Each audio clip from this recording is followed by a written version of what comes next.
In this video, we'll talk about numerical aperture of a microscope, which is very important to understand the resolution of a microscope.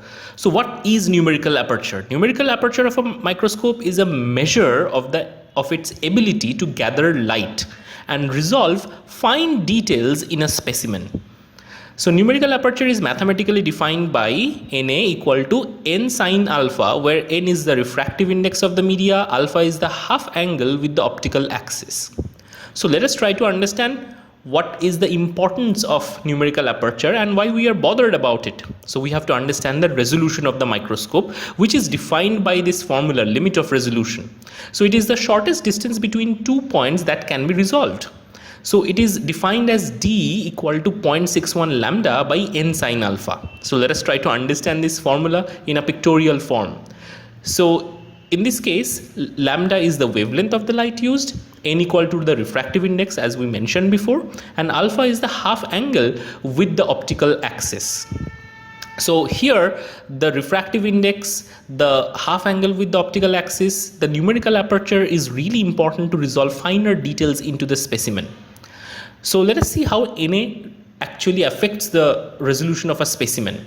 So as Na is the capability of the objective to gather light, finer details would be only resolved when there is more light and more information about that particular specimen.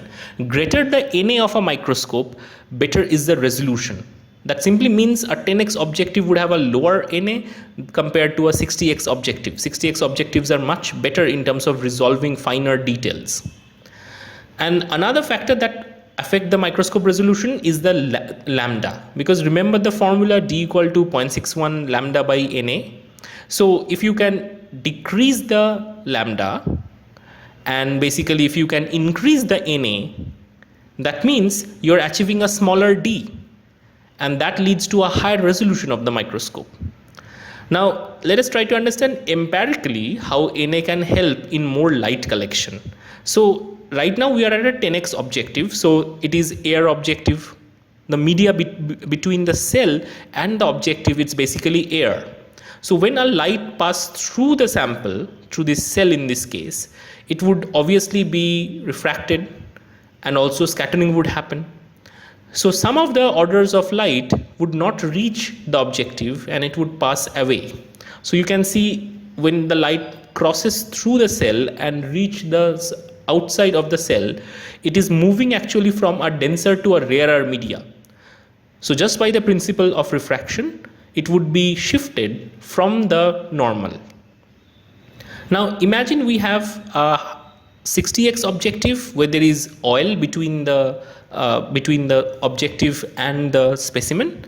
So in this case, when the light passes through the cell and reaches the surrounding, it would have oil.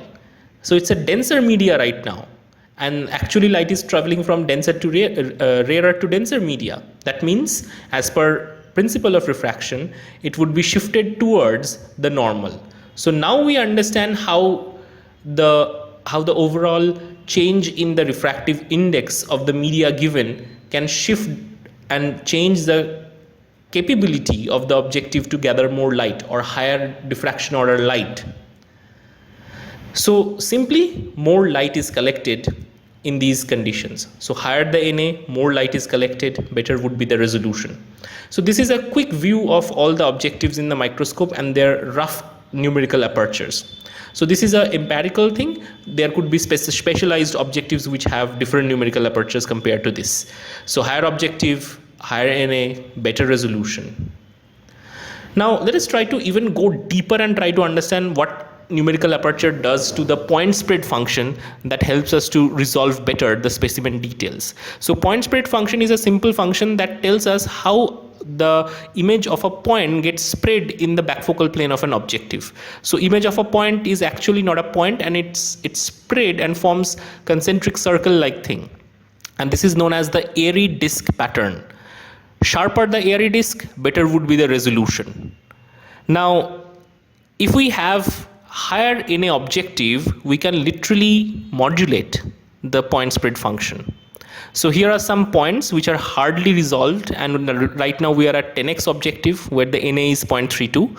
Let us try to increase the numerical aperture of the objective I mean just by changing the objective. That so at Na equal to 1.3, that means that would be a 60x objective. You can see the finer details in the specimen now can be resolved because the airy disk pattern is now more sharp, and the distinction between individual points can be done. So not only numerical aperture increase the light gathering capability, it can shape the point spread function. So higher numerical aperture leads to a decrease in the PSF spread, or makes the PSF more sharp, and it decreases the limit of resolution. That means it would eventually increase the resolution. So I hope this video was useful. If you like this video, give it a quick thumbs up. Don't forget to like, share and subscribe. See you in next videos.